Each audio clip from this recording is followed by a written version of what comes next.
দিয়েছেন, জবান দিয়েছেন, যিনি আমাকে আপনাকে এই সুন্দর অবয়ব দিয়েছেন, সে আল্লাহ পাক আমাকে দেখছেন। এই আশাকারে রাসূল কিতাবের মধ্যে ওরা সব আত্মা গুলো এর মধ্যে হযরত ইমাম গাজ্জালী রাহমাতুল্লাহ আলাইহি একটি ঘটনা বর্ণনা করেছেন। একটু মনোযোগ দিয়ে শুনুন। কিতাবের মধ্যে আছে একদিন এক লোক এক মহিলার প্রতি আসক্ত হয়ে গেল। একবার সেই মহিলা যখন ঘর থেকে বের হলেন, ওই লোকটি তাকে দেখে তার পিছু নিতে লাগলো। এভাবে এক জঙ্গলে তারা দুজন একত্রিত। এই তখন ওই ব্যক্তি মহিলার নিকট নিজের গুনাহ করা ইচ্ছা প্রকাশ করল।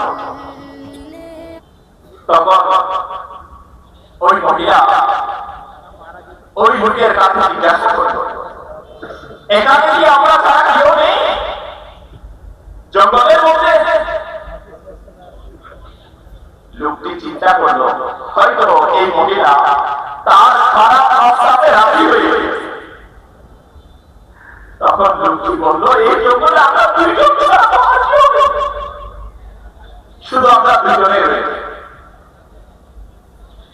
এরপর মহিলা ওই লোককে ওই ব্যক্তিকে জিজ্ঞেস করলো, মহান আল্লাহ পাক সম্পর্কে তোমার কি ধারণা?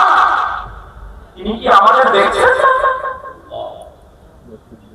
লোকটি বলল, আল্লাহ তাআলা স্বয়ং থেকে বা আল্লাহ তাআলা নিদ্রা থেকে বা পবিত্র, ঘুম তাকে স্পর্শ করে না।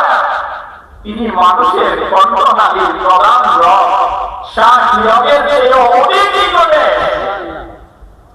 এই আশিকানে রাসূল শুনুন শুনুন। তখন ওই মহিলা বলে উঠল, যিনি ঘুম থেকে পবিত্র, যিনি কখনোই ঘুমাবেন না, যিনি সর্বদা জাগ্রত, যিনি আমাদের শাহী রোগের চেয়ে অধিক নিকটে আছেন, যিনি আমাদের দেখছেন, তাহলে এই অবস্থায় তো আমাদের আল্লাহ পাককে আরো বেশি ভয় করা। কারণ তিনি দেখছেন, আল্লাহ পাক দেখছেন, তিনি আমাদের কণ্ঠনালীর প্রধান রোগে নিকটে রয়েছেন। এই অবস্থায় তো আমাদের আরো বেশি ভয় করা।